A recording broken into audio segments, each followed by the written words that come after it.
বকুল বেগম, বয়স হলো 72, একজিমা। ওনার রোগ হলো একজিমা, কোথায়? মাথায় আর লোয়ার পার্টে।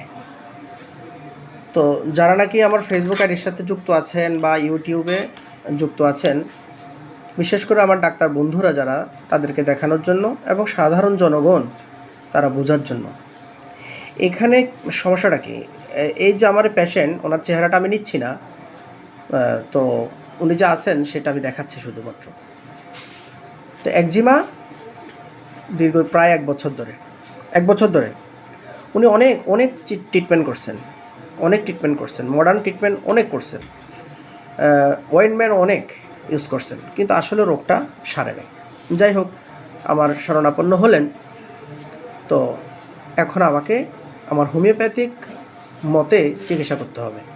সঠিক একটা মেডিসিন যদি দিতে পারি, তাহলে উইদিন শর্ট টাইম আল্লাহর রহমতে এই রোগী সারবে।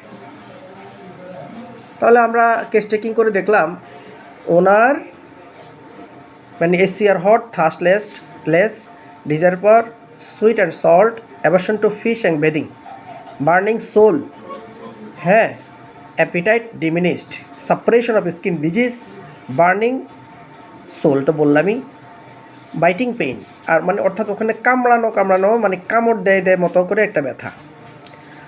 তো আমি সব কিছু অ্যানালাইসিস করে এখানে ফসফরাসের কিছু সিমটম আসে, কিন্তু ফসফরাস আমি দিচ্ছি না। এখানে আমি ভাবলাম যে সালফারটাইও সবচেয়ে বেটার কাজ করবে। কেন?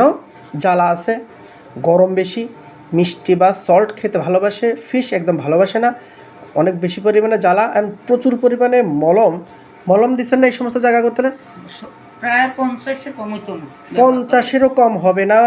রোগী নিজ থেকেই বলল 50টা মলম এখানে এভাবে মালিশ করা হয়েছে। যাই হোক, আর চুলকানি তো আছে, এটার কোনো শেষ নাই, জ্বালা তো আছেই। তাহলে এখানে অন্য কোনো ওষুধ আর মনে পড়ে না বা প্রয়োজনও মনে করি না। সালফার আমি 50 ml দিলাম, সালফার 50 ml, 1 মাস পরে দেখা করতে বললাম। এই রোগীর ফলো আপ কেস আমি আপনাদেরকে দেখাবো ইনশাল্লাহ।